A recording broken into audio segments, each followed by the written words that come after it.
911.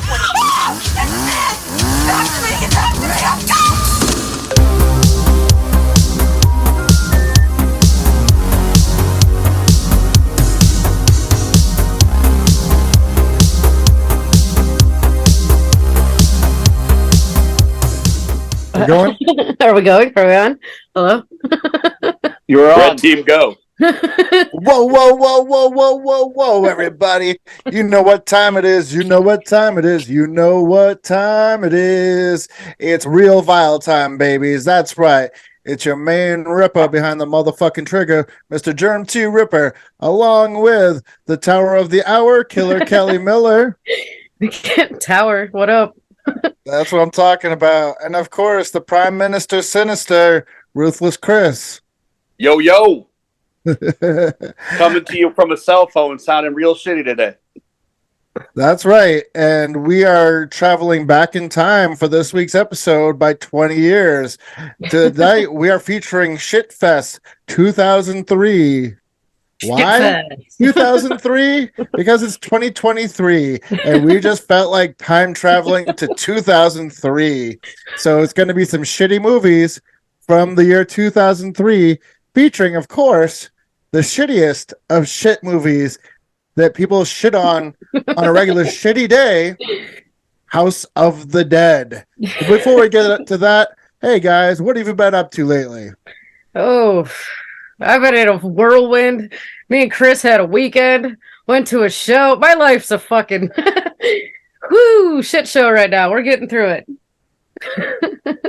Yeah, we went down to Detroit. We went and saw Prof. That was a lot of fun. Yeah, there's been a lot of shenanigans this week. Kelly's been going through it. We went hard on Saturday. Who did you see? You got to speak up a little bit. The rapper Prof. Prof? Mm-hmm. Yep. From Minneapolis. I am old and I have no idea what that is, but good for you. I'm sure you enjoyed it. It was a good time. Lost my debit card. And Chris has my credit card somehow for our Saturday out. It was a shit fest for real, huh? Show? Fucking hell, dude. We're going to leave Saturday alone. Yo. We're not talking about Saturday. Okay. Let's leave it alone. It was a piss show last week, and this week it's a shit show. Shit fest. Yes, let's get back to the shit fest, shall we?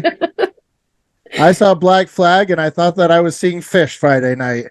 They played My War back-to-back, which was great, but then they turned every one of their old songs into a jam band song that took 5 minutes. I'm like, gimme, gimme, gimme should be, a minute, maybe a minute and a half. Yeah. No, it went on for like 5 minutes, and it just guitar solo, bass solo, drum solo. I'm like, I got bored. I'm old. I'm bored. I'm leaving.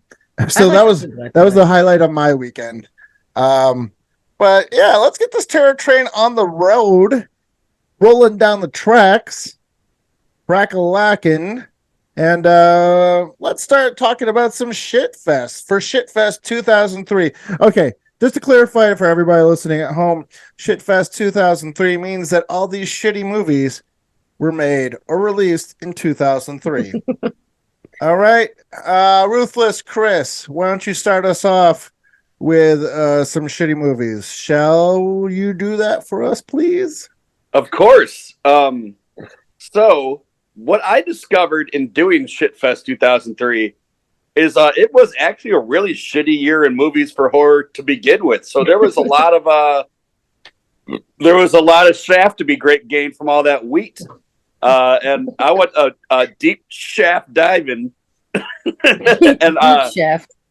I went pretty hard in the paint. The first one I'm going to talk about, just because it correlates with last week, and because it came out in 2003, I finally sat down and watched the sequel to American Psycho. American Psycho 2, All-American Girl, starring Mila Kunis and William Shatner. Boy, oh boy, this movie. It originally was not supposed to be an American Psycho sequel. Lionsgate made them shoehorn that all in. This was written and directed by the guy who made Dawson's Creek. So it has a very sitcom-y vibe. It starts with Mila Kunis's character murdering Patrick Bateman. You don't get to see him because, you know, they obviously couldn't get Christian Bale.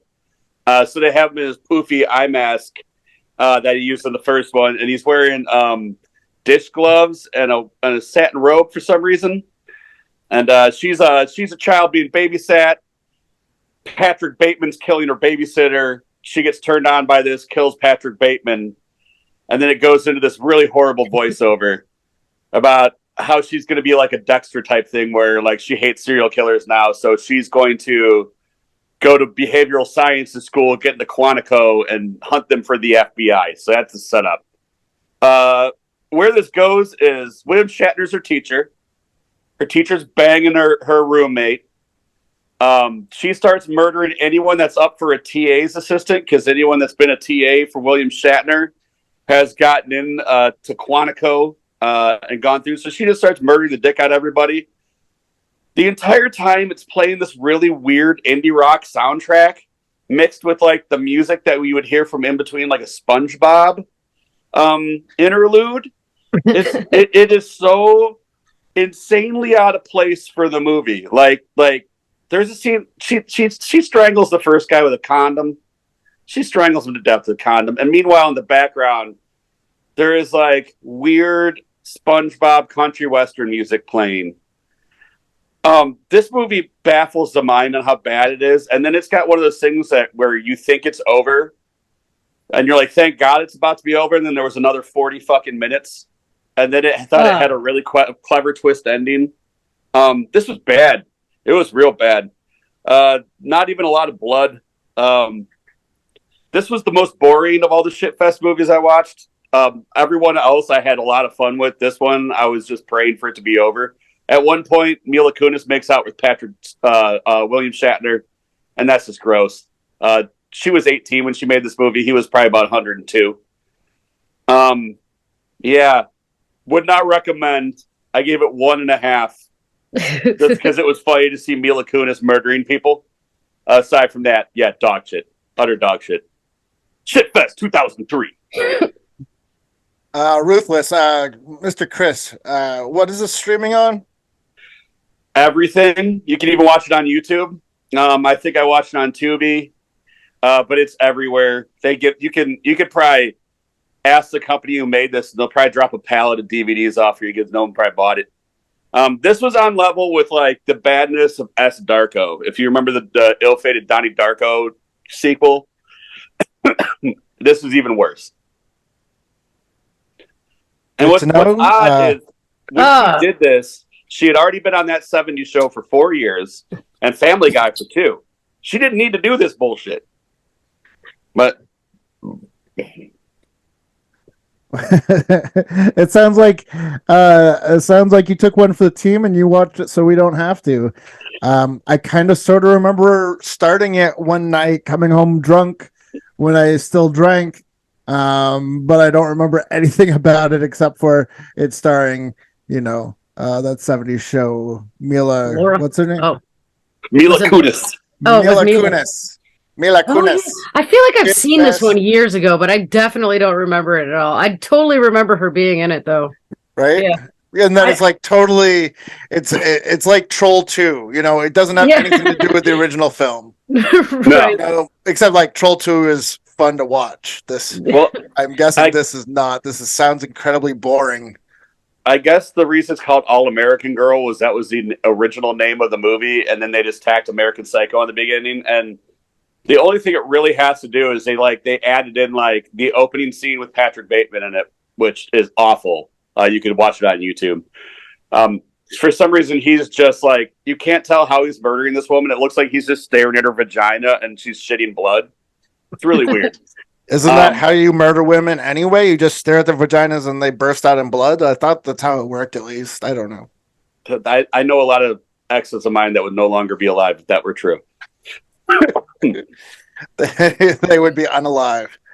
Yeah. Ooh la la. All right. Well, Killer Kelly, what do you got for us? Oh, my first piece of shit this week is 2003, obviously. The Ghouls, written and directed by Chad Farron, starring Trent Haga. Um, this one was super shitty, and it looked like it was shot on a fucking potato or something. Man, it basically follows this like failing videographer or like video journalist who like in Nightcrawler, you know, with what's his name? Gyllenhaal. Yeah, Gyllenhaal. He just kind of goes around filming like the worst of the worst that he can, like everything from rapes to fucking like murders. He had a video of like children being burnt in a house that he was just selling to creeps on the street and shit. This is before Dark Web, is it? Is it 2003? No, maybe. Yeah, Probably.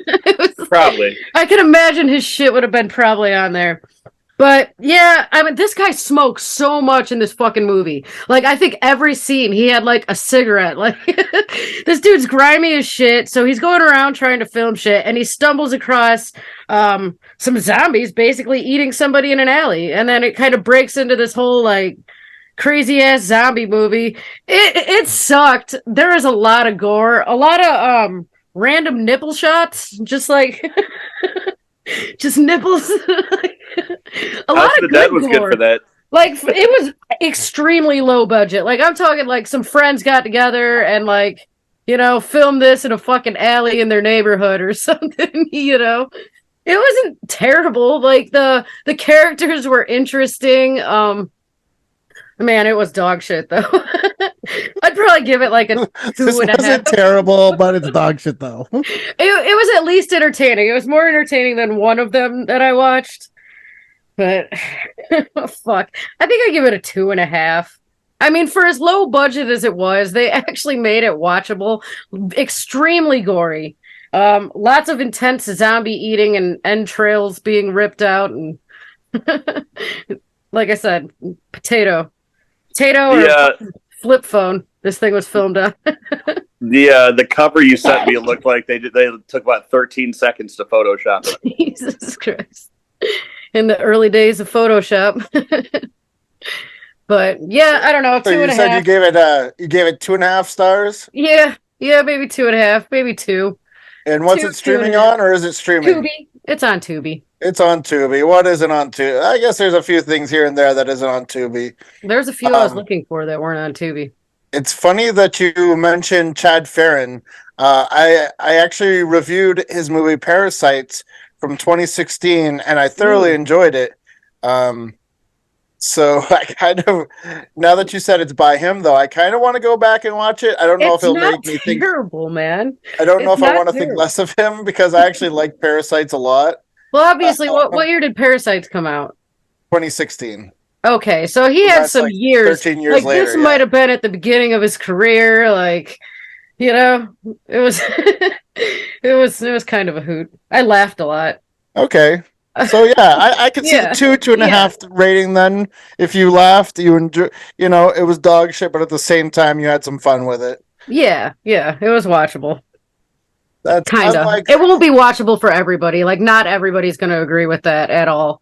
You got to really like some like super B horror movies to even appreciate this one, you know? Because as soon as it starts, you're just like, ooh, fucking yikes, you know? Which I'm guessing, though, you know, most of Yeah. our listeners fall into that category. Yeah. It's all right. But you got?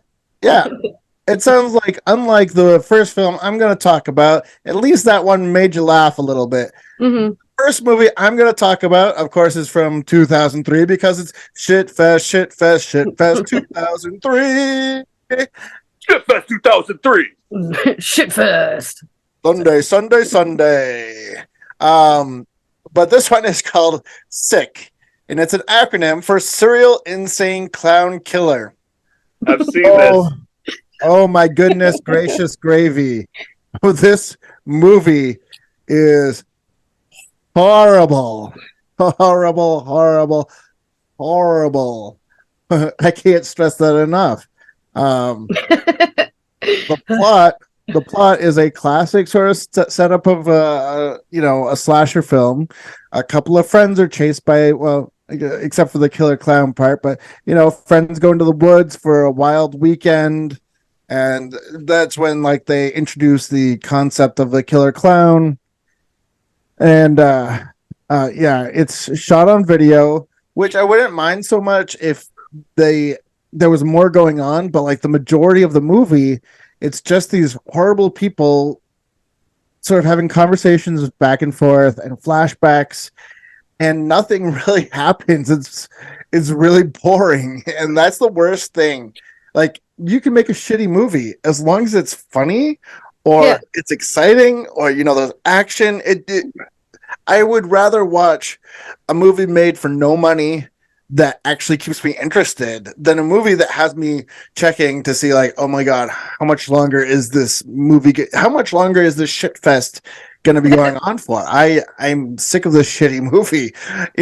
Not like anything was stopping me from pressing stop, because it was given to me in a box of DVDs from my neighbors. It's a cursed box, evidently, because pretty much everything in there is dog shit. I will probably be selling it for $1 at a yard sale this summer. But yeah, and I kind of remember my ex giving me this movie when it first came out, because it's got a clown on it, and of course I love clowns, but yeah, there's nothing redeemable about this film at all. I gave it a 1.5, I think, and I was being generous. Yeah, there's a different scale with this episode with our. I don't know how to judge them, Yeah, I feel like I was being super generous by giving this 1.5, because it is the dog shittiest of the shit fest that I partook in. I don't even think it's streaming anywhere, which is weird. I would think that this would be on Tubi or Freevee or something, but it's not. That's weird to me. Like, that's how shitty it is. Yeah, if they're not even what's that? If they're not even putting it on Freevee or Tubi. There was a couple I was looking for, and I was like, oh, it's not even on there. From your reaction, Chris, it sounds like you've seen Sick, aka Serial Insane Clown Killer. What is your... Yeah, I sat through Sick once. I remember being absurdly bored, like watching drywall or watching like paint dry bored. I remember there was hardly anything that happened in it. I remember being on my phone a lot, and I remember hating it and selling it immediately. That's about all I remember about it. Killer Kelly, have you seen this or no? No, I have not. Okay, don't. I'll keep that in mind. If somebody ever says, hey, do you want to watch Sick, Serial Insane Clown Killer? Don't. No, I haven't heard good things. Yeah, don't. Be like, no. You're trying to hurt me. You're a bad man. Get away. Stranger danger, stranger danger. I'll remember that. I have a no shaker can. Yeah. Get one of those whistles. Yeah, okay, let's keep this train rolling, because right now we're slowing down. I don't want to slow down. We got to keep the shit fest on track. Shit fest 2003. Ruthless Chris, what have you got next for us? Chris. All right, well, here's what gets start having some fun. Everything else I watched was good shit. It was shits. It was big old steamy piles of poop, but ones that were fun. So I woke up with a bit of a stomach bug yesterday. I spent most of the day on the couch just watching shitty movies. This was the first one I partook in. This is Aquanoids.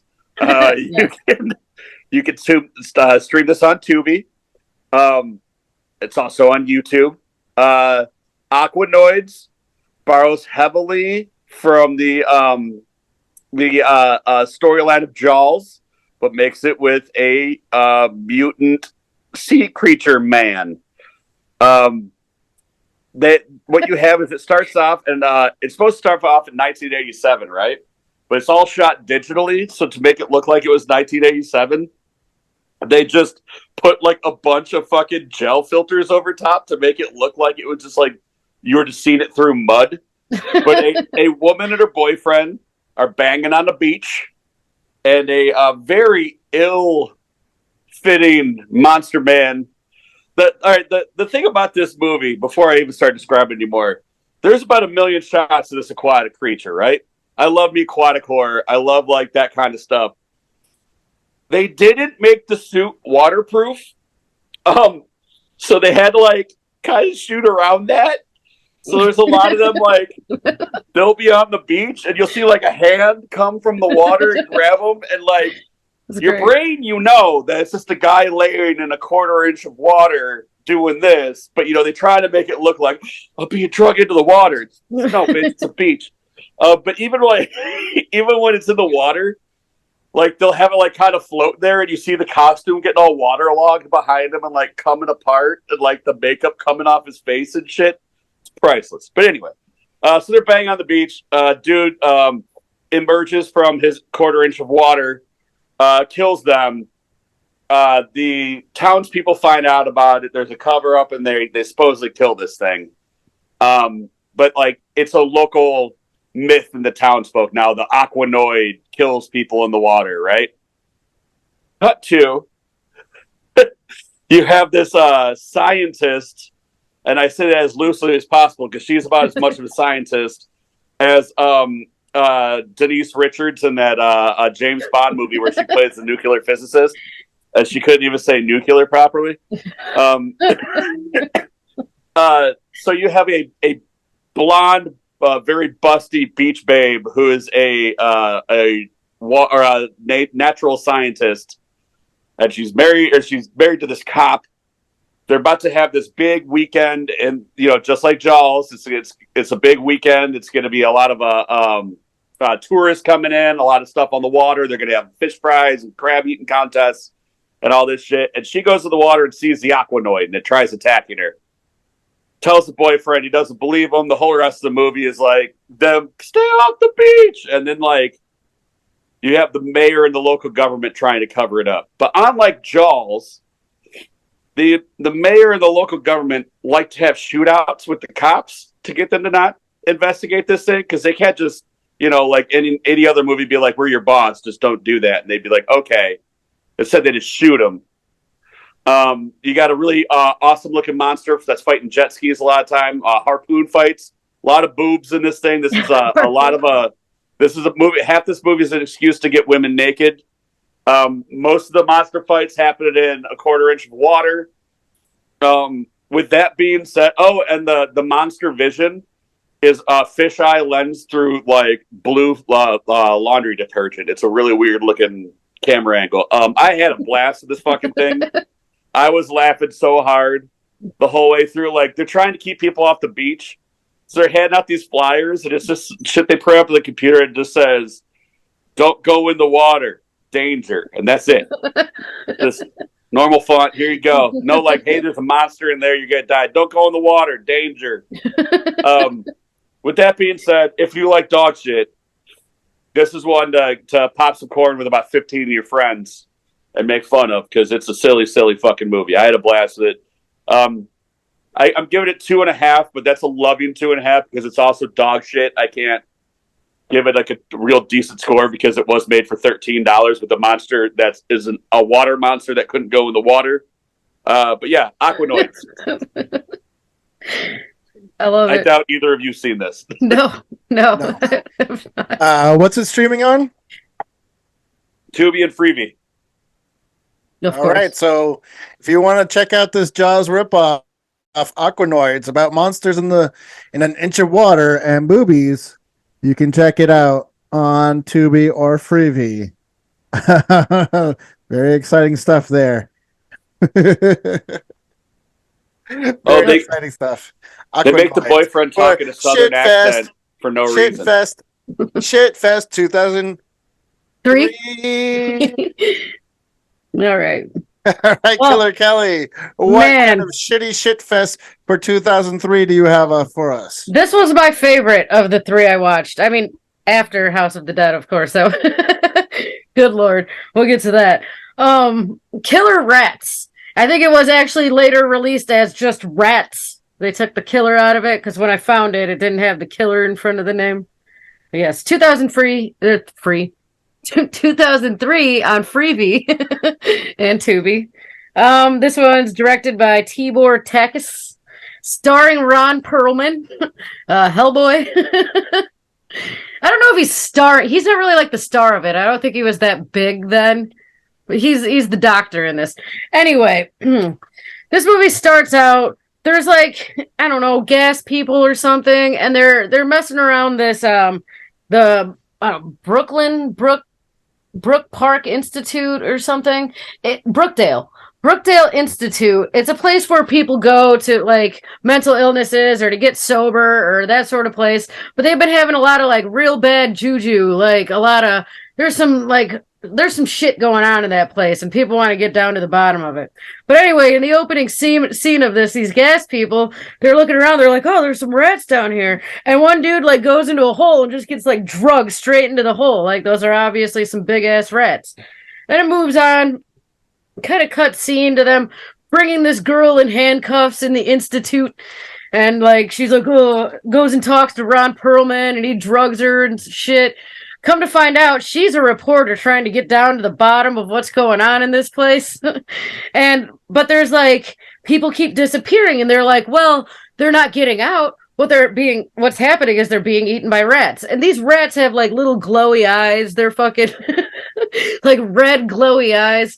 A girl will be smoking in the in the hallway, and a little rat will come up, and then they all just swarm her. And there's like a pork chop sized rat that's apparently a super rat with glowy eyes, very shitty CGI. This movie was extremely cheesy but funny as shit. Like, I actually enjoyed this one. The exterminators come in to go check some shit that's going on. They kind of got these like ectoplasm sort of guns, like the Ghostbusters. But they're very like slapsticky. Like they're stupid dudes, you know? Like one accidentally shoots the other one with the gun, and he's like, "Stop shooting me! I'm getting eaten by rats." It's fucking ridiculous. And then it kind of goes into, there's one of the inmates, without giving away too much, feels like he's clairvoyantly communicating with these rats. They're like his pets. Got a Willard situation. Kinda. Was it Crispin Glover? No. This movie, I had fun with this. It was absolute dog shit. The dialogue was terrible. It was gory, but I fucking laughed a lot. Like, what the fuck? You know, just some of the lines they say. Yeah, it's on Tubi. Just look up "killer rats," but even though it'll just pop up as rats. Yes. I give it a 3. I mean, as good as I can for it being as shitty as it was. 2.5, 3. You really can't go much higher than that with these movies. I'm judging it based on enjoyability, and I actually I had fun with this one. That's great to hear. You know, I like to hear you enjoy a shit sandwich every once in a while. Yeah, man. You know? Dude, everybody needs a little trash in their life sometimes, you know? Yeah. Sometimes it is enough to be cute and dumb. Like, such as killer rats. Killer rats. So, yeah, 3 stars, Tubi, Freebie, all that jazz. And I think if you want to check it out, you should, because it sounds like Killer Kelly had a good time with it. It's stupid. She had a good time with it. It's stupid. You might have a good time with it as well. Yes. All right, well, I'm going to talk about another movie. Keep this train rolling on Shit Fest 2003. And the movie I'm going to talk about actually wasn't very shitty. I mean, it looked like shit, but that's because a bunch of teenagers shot it on video and on their weekends away from college. So, yeah, it's not going to look that great, but it's hilarious. Very great absurdist humor. Very smart and well done. It's called Hey, Stop Stabbing Me. Holy crap. I was not expecting to thoroughly enjoy this movie as much as I did.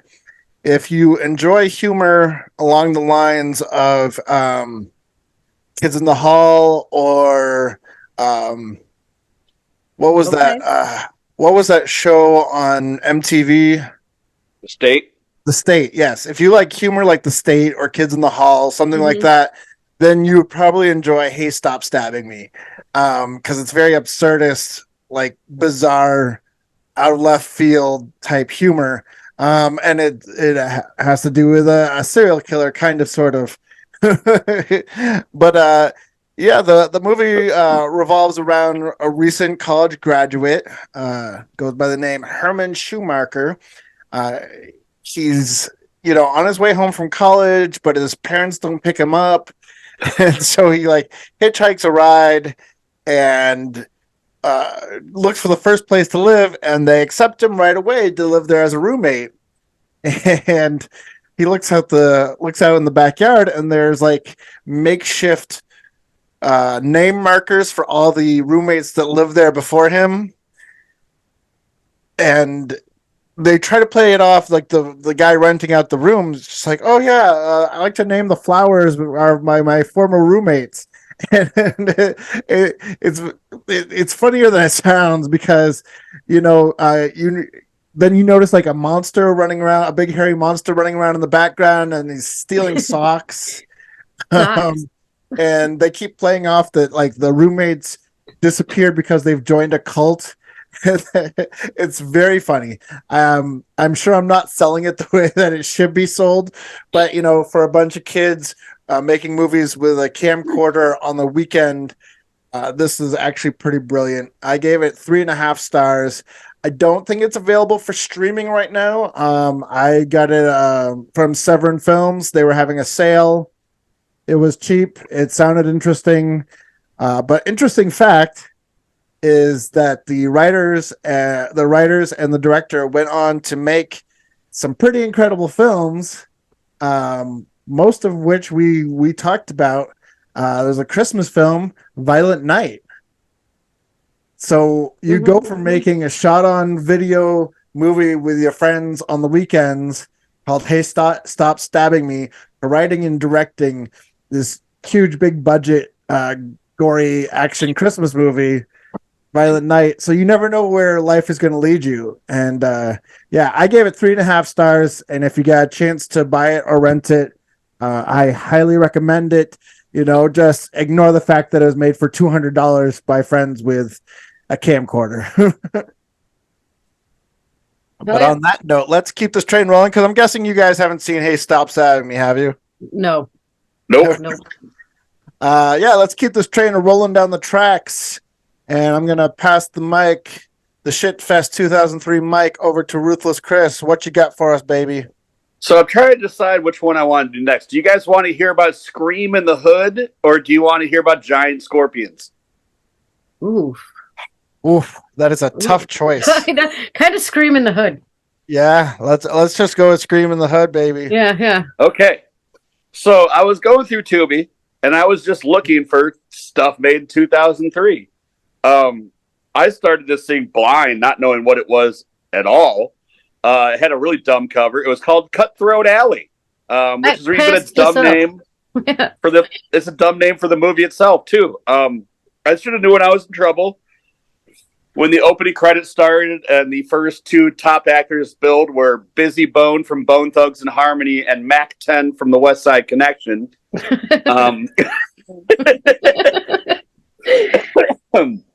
What you have here is exactly what I said it is. It is Scream meets Boys in the Hood. And they tried to merge these two genres together. And they took all the keystones from both. So, like, it starts off with, like, you know how every Hood movie's got a narrator? Like, you start, like, Boys of the Hood, Madison Society, something. Like, it's always just like, man, it was the summer of 92, and my friends were crazy.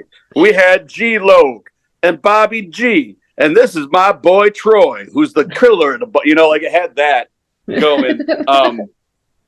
But, like, in all the gangster movies, like, they're supposed to be like a tight group, like they're tight, and then they go, perform their crimes, and they look out for each other. This one, these guys are just assholes to each other. Like, Mac 10 is always trying to shoot his friends and fuck his girl's friend or his boys' girls. They're God, how do I even describe this movie? If you have seen Scream, they do it beat for beat. But instead of being in high school, replace anything that was in a classroom with either a cookout being on the porch or walking down the street. They even do the two killers at the end. You could figure out usually probably within a scene or two who they are. They don't really have the money for the outfit, so what they do is that it's just a guy in a hoodie and jeans, and then he's got like a Halloween mask on, but then he's got like this super like ornate, like jaggedy, curvedy knife. The gore really sucks. The dialogue is so unbelievably horrendous. No, I can't imagine anyone that talks to anyone like this. Like it sounded like they had chat AI make the dialogue in this fucking thing. There's a lot of funny rapper cameos from like if you knew anything about like really crappy rap from the early 2000s, people like Getty would show up. Like there's a scene like he's in the open sea, he's just getting his dick sucked in the field, which I don't know how that happens in Compton. There's just a field in Compton. And a guy comes up and slits his throat. The girl sucking his dick somehow doesn't know his throat is slit. You know, because you could do it that quietly. He is bleeding on the back of her head. Like, it's like... And she's just... Like, it's... So then he kills her. All the friends start getting taken out. Anyone that's, like, fucking with this group of people starts getting taken out. They all start blaming each other. There's a serial killer. And then there's, like... In the middle of the hood... They have like the red herring character that, you know, you're supposed to think this is a guy. And why are you supposed to think he's the guy? He's the white guy that watches a lot of serial killer porn. So that's the guy you think it's supposed to be. He wears a varsity jacket, has curly hair. You know, very, very stereotypical. He's the token white guy in this one. Would I recommend Cutthroat Ally? No. No. Mega Scorpion's the one I was going to talk about. I would have highly recommended, but this one was fun to talk about anyway. This one I gave 1.5. This one was awful. It wasn't even the worst of the hip hop themed ones I watched. I watched one called The Hip Hop Witch that had Mobb Deep and Eminem and Raw Digga and all these guys. I'm not even going to talk about that one either. But yeah, don't watch Cutthroat Ally on Tubi. Skip it. It's the crazy friend and the guy out of prison. There you go. That's off to you, Ruthless Chris, because you took one for the team, evidently. Because we've all seen it while scrolling through Tubi, Cutthroat Ally, and none of us have taken the bullet. I know. I was like, that's 2003, and I eyeballed it, and I was like, pass. Thank you, Chris. It was 75 minutes. I had to watch it in 2 settings. Yeah. I had to take a break in the middle. I was just like, oh. Fuck. When a short movie feels like a long movie, that's never a good sign. It felt, the worst part is the one I watched after it was almost 2 hours long, and it felt like a breeze compared to Cutthroat Ally. Fuck that movie. Was that the giant scorpion movie? Yes. How many stars would you give the giant scorpion movie? I'm gonna hit it real brief. All right. Do a real brief. Right, Cool thing about the Giant Scorpion movie, it was a J.R. Bookwalter movie. I did not know that going in. J.R. Bookwalter, who made like Dead Next Door, Polymorph, all that shit out of Ohio. Someone I grew up watching, so it was really cool. I would give it 3.5 giant CGI scorpions mixed with practical effects scorpions attacking people. A lot of goop, a lot of greenness. The way they fight back with the scorpions is they rip out the scorpion's poison glands, put the poison glands in tubes of like beakers, and then throw them on the other scorpions, and it melts the other scorpions. So apparently they use scorpions to kill scorpions. A lot of fun, a lot of boobs, a lot of melty, great special effects. J.R. Bookwalter's the man. Make more movies, J.R. It's been 20 years, for Christ's sake. Mega Scorpions, Tubi. Watch that instead of Cutthroat Ally. All right. Well, Mega Scorpion sounds where it's at, people. Hell yeah. Yeah, check that one out if you got a chance. Because it's Shitfest 2003, and it's a good time for you and for me, baby. Ow. All right, Killer Kelly, what do you got next for us, baby? Oh, this one's terrible. And it wasn't a fun terrible either. Like, oh, God. It was one of those where I'm like, how much longer is this bullshit? But this is Devil's Harvest. This is 2003, directed by James Shanks. Didn't see anything else he's made. This follows an artist, kind of like a failing artist named Dan and his fiance. It's a British movie, by the way. So he follows them to this beautiful, like, British, or him and his fiance go to this beautiful British countryside because they're, he needs some inspiration in his life again. He's just kind of, failing at whatever the fuck he's doing. And, he goes to his old hometown where he meets Natasha, some like hot lady that's like, oh, you should stay in the house you grew up in. I own it now, So he stays there, and instantly, like, you can tell this bitch has other motives, And there's also this like creepy priest that's creeping around talking about some shit that goes on in the water behind this house. So like, dude starts, fucking, he wants Natasha. He ends up leaving his fiance at this house to go chase this Natasha bitch. Meanwhile, at the house, the place is really fucking weird. Supposedly, with this priest coming around, it contains the gateway to hell. And there's a demon named Dagon who comes out of the water and kills guilty people in the sea. But the gateway to hell is in that house. It wasn't good, man. Like, it had a complete lack of, what's the word I'm looking for? Anticlimactic, man. There was like no gore. It actually had a very Hammer feel to it, but not good. Like, I love Hammer movies, and it felt like that with like the beautiful scenery and like, maybe the British accent had a lot to do with it too. But but man, this one sucked ass. I gotta give it a 1.5.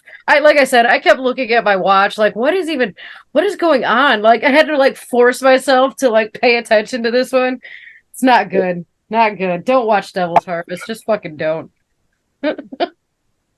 So 1.5 stars. If somebody else wants to torture themselves, I'm guessing Tubi, Freevee. Like, yeah, Tubi, Freevee. Like, they don't have a. There's not much going on. It's other than, but at least they've got British accents, right? Yeah. That's something. Yeah, don't do it. Just don't do it. Don't do it. Kelly took one for you, so you don't have to. No. Yeah. All right. Sounds like you guys, Cutthroat Ally and Devil's Harvest, are both big thumbs down. I'm gonna come in screaming hot on this Shitfest 2003. With a movie that it came out of the cursed box from my neighbor, so I expected it to be a shit fest. It was made in 2003, of course, because it is Shitfest 2003. But this is a South African movie that when I originally started it, thought it was going to be a Tremors ripoff because it takes place in the desert and there's rumbling and grumbling underground. But this movie is called The Bone Snatcher. And it is actually way better than I expected it to be. It's about some miners. They disappear in the Namib desert, and then scientists find the remains, and then they seek to find what killed them, which they probably shouldn't have, because it turns out it's not giant worms. It is tiny ants or bugs, and like these bugs work together to eat the flesh and the meat and and like everything off of the people really fast. But then the ants or the bugs or whatever they are, they sort of like work as a singular organism, and then they take the bones of whatever they killed and they create like almost like a mechanism to get around using the bones of their victims. And I thought that was such an original idea and such a cool idea that I gave it 3.5 stars. It was definitely not what I was expecting. I was expecting, a Tremors ripoff, but with no budget and funny accents. Instead, I got like this sci-fi horror, thing that I was not expecting. I definitely recommend it. It looks like it's streaming on Freevee. And 3.5 stars for this shitfest that was not a shitfest. I have always been curious about this movie. It's one of those ones that has like a cool box, and it's like they've always had the VHS since I was a little kid at the store. I'm glad you watched it because I've always been curious about it. And now from the description, I am really interested. Yeah, I've also stumbled across like the cover of this. I can picture the cover, but I've definitely never seen it. Yeah, it's like bones on a dune. Yeah. I mean, I expected nothing. I expected nothing from it. And now looking at the cover, I can see ants all over it, but you can't when you look at when you're holding it, you don't even notice because there's like a skeleton laying in the dirt, and all you notice is the skeleton, really. But yeah, I actually recommend this one. 3.5 stars. Freebie, The Bone Snatcher. Oh, and I think we just circled around. We did 3 takes all, and it's time to get on to our main event. We're gonna take this train to Spoiler Town during Shitfest 2003 with a movie that I had not watched until preparing for this episode because people had said how bad it was. Ooh, Yeah, it is. Oh, it's a hot fucking turd, man. Huey Bowles, House of the Dead. I think this is the movie that made him a household name. And now for our feature presentation. Yeah, it was like this and like Alone in the Dark. He made like a stream of those like video game based movies like right in a row. Like there was that Jason Statham one that was like a ripoff of like Lord of the Rings and The Name of the King. I know a lot about Uwe Boll. That was kind of like what he was known for, is doing these cheap horror movies based off of video games. And yeah, he's done a lot. None of them like, were good. Like, none of them were Raid and Far Cry and all kinds of shit. Yeah. But I will have to say that going in this with zero expectations, expecting a shit fest, what I got personally was a fun time. You know what I mean? It's like, this is like 90 minutes, an hour and a half. And this is a movie that I would definitely like throw on at a party or something, be like, dude, you guys got to see this, and if I have that reaction to a film, it doesn't feel like a bad movie. You know what I mean? It may be not a good movie, but it's fun. And if it's fun, I'm going to recommend it to everybody. And right. I don't care who says what about it. I need to find this. I want a collector's edition of House of the Dead, actually. I'm sure you can find one. It's so bad, man. Oh, all the conventions of proper horror or of proper movie making, none of that applies to this. Like, the guy is so inept at making a movie that becomes its charm. Like there was so many times where I was just like looking at the screen, like, what the actual fuck, and the even the little things that like the military woman, it said border control. It should have said border patrol. What the fuck? Border control. There was a shootout in a graveyard. About 3/4 the way through, with a lot of special effects scenes and like a very earwormy original rap song that literally had me falling off my couch laughing and cheering. I was so into it. I could see you doing that too. And I couldn't understand a word the sea captain said the entire time. His accent was so thick and weird. Of course, there's just a sea captain wandering around the woods there to tell him the whole story of Diet Billy Zane and how he came over on the ship of pirates. Well, speaking of the captain, Captain Kirk, actually, it's played Captain Kirk. Yeah, his name was Captain Kirk, and he hated Captain Kirk jokes. But I forgot about that. Yeah, it's played by Jurgen Prochnow, who was Sutter Kane in The Mouth of Madness. I popped when I saw him. I was just like, what? Yeah, he was also Duke Leto Atreides in David Lynch's Dune. I mean, like, he's played so many amazing parts, and he's in this Shitfest 2003 lineup because House of the Dead is an amazingly bad movie, but like, it's amazing. besides popping for him playing Captain Kirk, I also popped, of course, for Clint Howard. Clint Howard, Yes. yeah. Clint Yes. Howard's great. As his second mate, Salish, who knows that you don't go to this island, but they've got what are they running guns? They're running guns, and so they're being tracked down by the police, but they go anyway because Aquatic border control. Yeah, why not? Aquatic border control. Yes. That's what the LARP patch said. I kept laughing at it because she'd be like railing off shots, and you can see like the patch clear as day, and it's just like, why isn't it patrol? Why is it control? Well, people, when I was posting about this, that I was watching it, people kept saying how it stuck to the source material, the video game House of the Dead. I've never played the game, so I have no idea. Have you? It even featured clips of the video game in the movie. Let me chime in about the video game. There's not a lot of lore to this video game. What it is it's what's known as an on-rail shooter, right? So you have the light gun, you're standing there, and it basically almost like a roller coaster just takes you through rooms, and like you can't control the movement, and people pop up and you shoot them.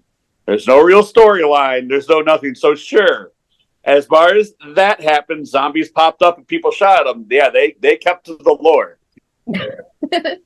I kind of felt like that was the style of game that it was, because there was a point in the shootout where like a zombie's head just pokes out of the ground and it gets blown away, and like it happened multiple times actually. It's like, oh, and I was like, oh, you're like, in the graveyard scene, some of the zombies jumping over the tombstones.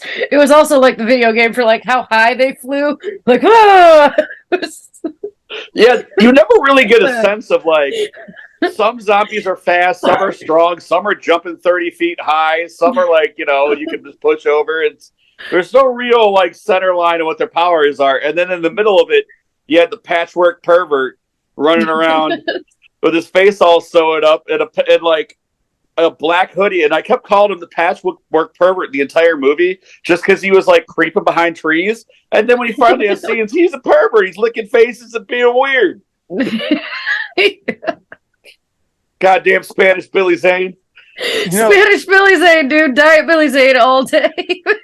Like the Spanish sea captain that became the head zombie somehow. I liked the $2 rave sponsored by Sega in the beginning too. You had like 14 people on a beach, one set of turntables, a big Sega sign. It's like everyone's coming to this rave. The score seemed very like late 90s Mortal Kombat inspired. It did. And then of course the soundtrack between the made for the movie hip hop track also seemed very indicative of a late 90s, early thousands bands like Prodigy. Yeah. I Am the Fire Starter type jams going on. So it's kind of a product of its time, because you also got like those Matrix inspired fight scenes where they are dodging bullets and bending over backwards. And I'm sure if I had watched this at the time, I would have been like, what the fuck is this shit? They just ripped this off of the Matrix. But watching it, 20 years later, I'm like, oh no, this is amazing and I love it. Yeah. My favorite scene is one of those Matrix ripoff scenes, and it happens in the graveyard. Mm-hmm. You have a character whose name is Liberty. Yeah. Which is an Asian girl in an American flag dress that they keep making very off-cuff racial stereotypes about. There were so many stereotypes in this too. Go on. I'm sorry. The zombie like whips an axe at her, and it's like spinning. And she like jumps up and dodges, and like, does she shoot it or hit it with she hits it with a knife? But it's like this camera's spinning around them and the axes go. Oh no! It was this actually movie. It was actually way more bizarre than that, because she shoots at it and the bullet splits into like a million tiny bullets and then blasts the zombie away. It's like, how? No, that's not how bullets work. But there's no logic to this, so there's no point in going, that's not how bullets work, because that's thinking logically, and there's no logic to this movie, and it's amazing. I'm going to keep saying that this is amazing until everybody goes out of their way to see it, because it's not streaming for free anywhere. No, I had to get Movie Sphere. I had to download the 7-day free trial and then cancel it just so I could watch this movie. But it's worth it, man. I was talking to somebody while I was watching it. They're like, "That is the biggest dog shit." And I'm like, halfway through, I'm like, I actually kind of love this. Right? I started it like maybe 10 minutes, 20 minutes behind when Kelly started it. So like her and I were messaging back and forth about it the entire time. It's like, oh my God, this is crazy. She's like, no, wait till you get to the flashback scene with the pirates. And I was like, what the fuck? There's a flashback? And then out of nowhere, there's a musketeer at the end. Yeah. It has everything. It has everything. I feel like we're going to do that Saturday Night Live character. What's his name? Sven or whatever? With the swoopy hair, who's like, oh, I love him. Club has everything. It has zombies. They're running. They're jumping. There is shooting. There is chemicals. Oh my goodness! There's so much going on. I feel like that is wait. We're at. The Sven character is always talking about who? Billy Zane.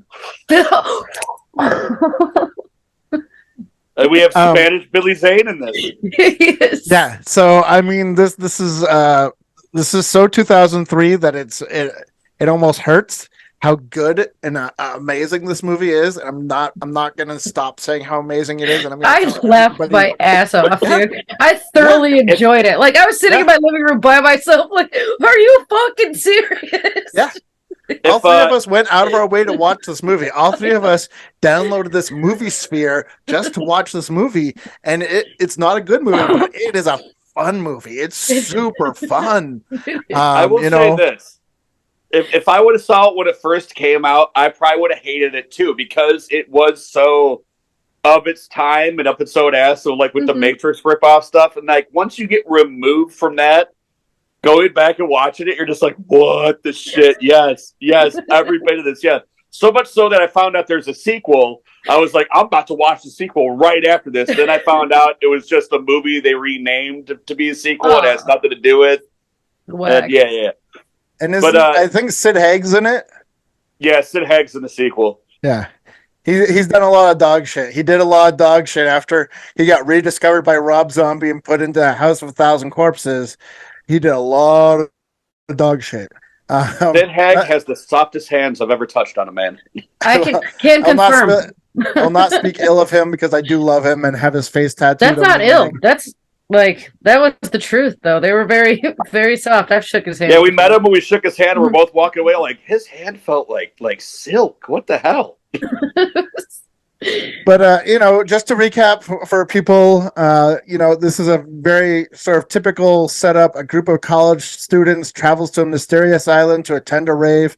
That happens all the time. It's kind of typical. Who hasn't for the done time, but it's soon taken over by bloodthirsty zombies.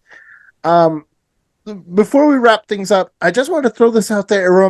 If you've seen the movie Dr. Butcher, MD, aka Zombie Holocaust, it reminded me of a updated version of that, just with like trying to find the secret to everlasting life and like all the chemicals and being on an island and everything. So besides making me think of Dr. Butcher, MD, aka Zombie Holocaust, it also made me think of The Expendables and of course Matrix.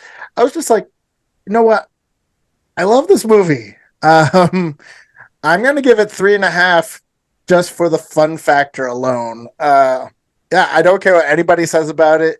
I think everybody needs to watch this film.